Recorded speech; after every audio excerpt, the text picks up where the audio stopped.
नमस्कार बच्चों। Today we are going to discuss class 10th SST social science assessment worksheet number 8।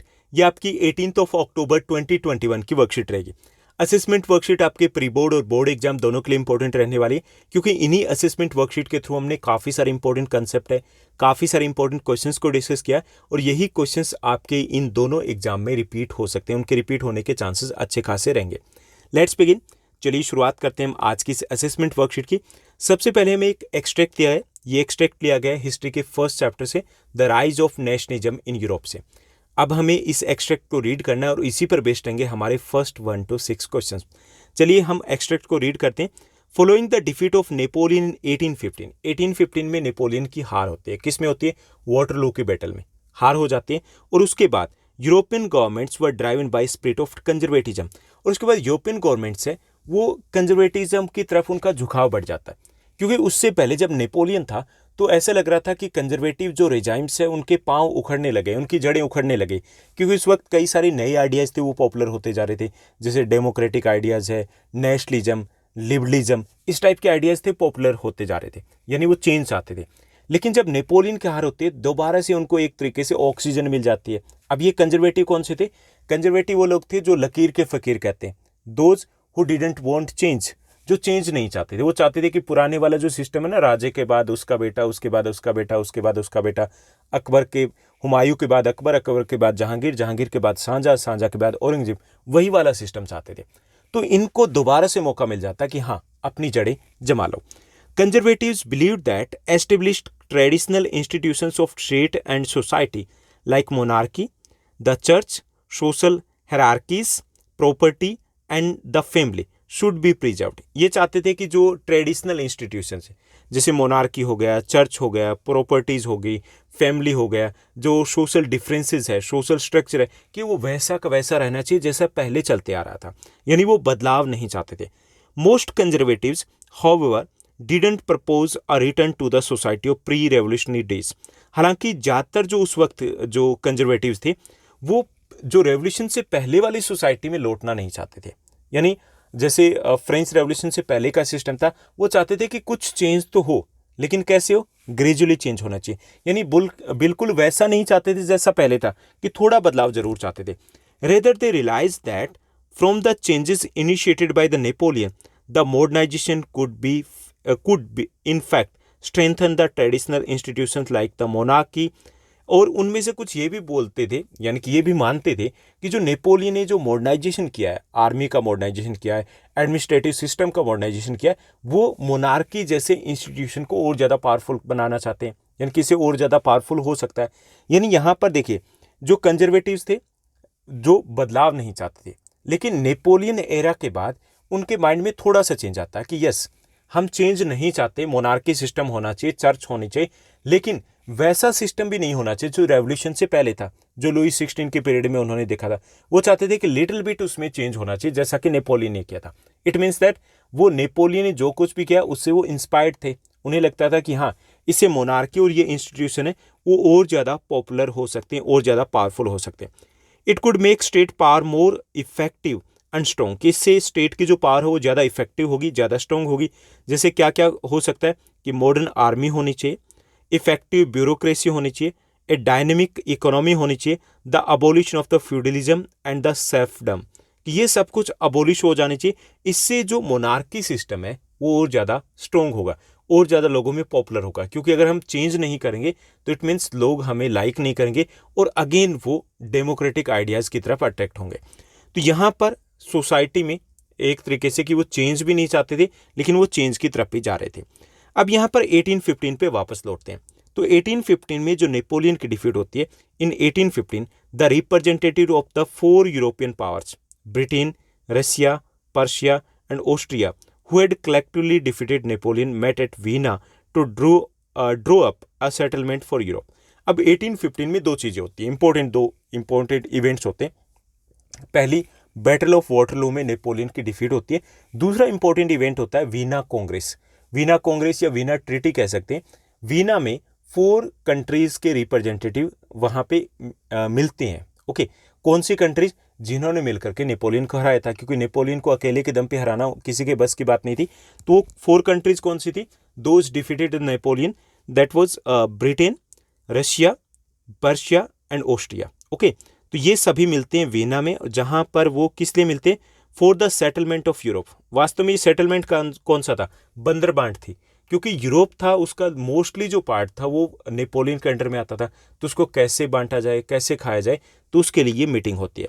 The Congress was hosted by the Austrian chancellor Duke Metternich, और Austrian chancellor Duke Metternich है वो इस जो ये meeting होती है, जो कांग्रेस होती है, उसके वो हेड होते हैं। ओके, ये मैटरनिक भी बड़े खतरनाक बंदे थे। 1815 से लेकर के 1850 के बाद, 1815 से 1850 तक, इस बीच में यूरोप में इनकी मर्जी के बिना कोई पत्ता भी नहीं हिलता था। यही वो पर्सन थे जिन्होंने कहा था कि when the France catches cold when the France sneezes the entire Europe catches cold, कि जब फ्रांस छींकता है तो पूरे यूरोप को जुकाम हो जाता है। ओके, तो ये था हमारा आज का एक्सट्रैक्ट। अब इसी पर बेस्ड है कुछ इजी क्वेश्चंस जिनको हम सोल्व करेंगे। लेट्स बिगिन, चलिए देखते हैं। यहाँ पे फर्स्ट आपका क्वेश्चन दिया गया, when did Napoleon get defeated? Napoleon की हार कब होती है? फर्स्ट ऑप्शन आपका 1814, सेकंड है 1815, थर्ड है आपका 1587, फोर्थ है 1816। करेक्ट आंसर आपका बी रहेगा, 1815 में नेपोलियन की हार होती है। बैटल ऑफ वाटरलू उनकी अंतिम लड़ाई होती है। उसके बाद सेकंड क्वेश्चन है, which European country was not involve in defeating Napoleon? Napoleon को हराने में कौन सा देश शामिल नहीं था? ओके, फर्स्ट ऑप्शन है ब्रिटेन, सेकंड ऑप्शन है फ्रांस, थर्ड ऑप्शन है रशिया, फोर्थ ऑप्शन है ऑस्ट्रिया। तो इसमें करेक्ट आंसर आपका बी रहेगा, फ्रांस, बिकॉज नेपोलियन है वो फ्रांस के ही रूलर थे, तो फ्रांस तो नेचुरली एक इन्वॉल्व कैसे होगा? ओके, तो बी आपका करेक्ट आंसर रहेगा। थर्ड देखिए, why was Vienna Congress held? Vienna Congress क्यों होती है? फर्स्ट है to restore Napoleon to the throne, Napoleon को दोबारा से राजा बनाने के लिए, यानी कि दोबारा से उसको रॉयल जो पावर है वो वापस देने के लिए। सेकंड है to return to the society of pre revolutionary era completely, pre revolutionary era है उसमें दोबारा से लौटने के लिए। थर्ड ऑप्शन है to draw up a settlement for Europe, Europe के लिए जो सेटलमेंट है उसके ऊपर बात करने के लिए कि यूरोप का अब क्या किया जाए नेपोलियन के बाद, कि दोबारा से कैसे हम सेटअप करें। और fourth option none of the above, तो इसमें करेक्ट आंसर आपका सी रहेगा, to draw up a settlement for Europe, यानी कि यूरोप के लिए सेटलमेंट तय करने के लिए कि फ्यूचर में इस टाइप की कोई प्रॉब्लम ना हो, फ्यूचर में कोई और नेपोलियन पैदा ना हो, उसके लिए क्या किया जाए, इसी पर डिस्कस करने के लिए वीना कांग्रेस ऑर्गेनाइज की जाती है। Now let's move to the next question, fourth one को देखिए। फोर्थ आपका क्वेश्चन है, what could strengthen the autocratic monarchy of Europe? Europe की ऑटोक्रेटिक मोनार्की को क्या मजबूती दे सकता था? फर्स्ट है modernisation initiated by the Napoleon, Napoleon ने जो भी मॉडर्नाइजेशन किया था उसको अगर एडॉप्ट किया जाए। सेकंड है returning to the pre revolutionary days है, अगर उसकी तरफ लौटा जाए।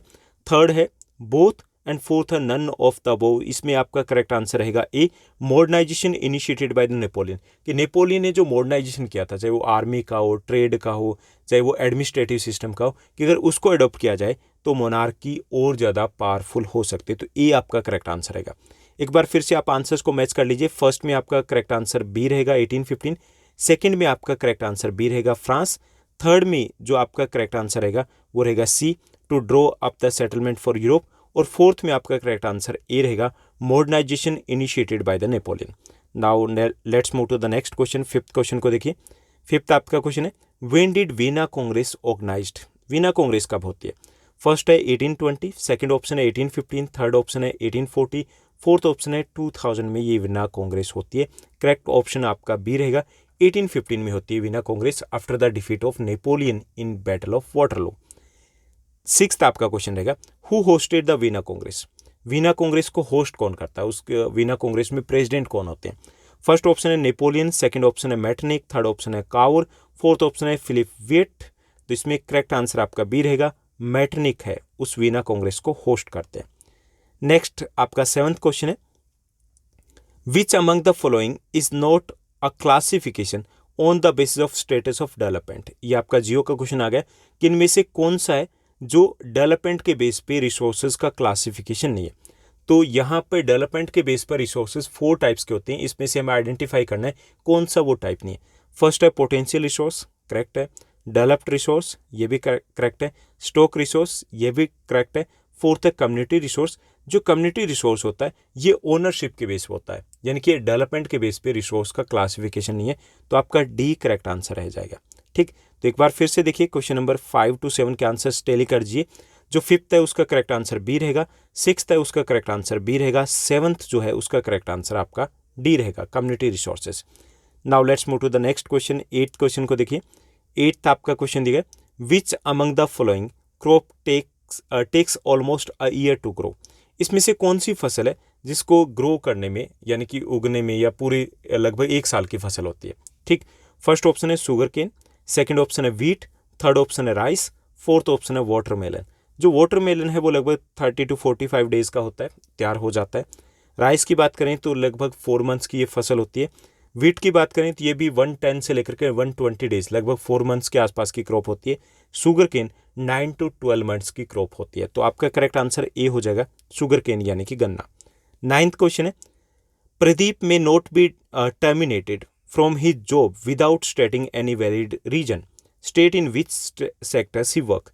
अब प्रदीप है, उसको बिना किसी कारण के उसकी जॉब से टाटा बाय बाय नहीं बोला जा सकता, उसको हटाया नहीं जा सकता। हमें बताना है वो कौन से सेक्टर में काम करता है।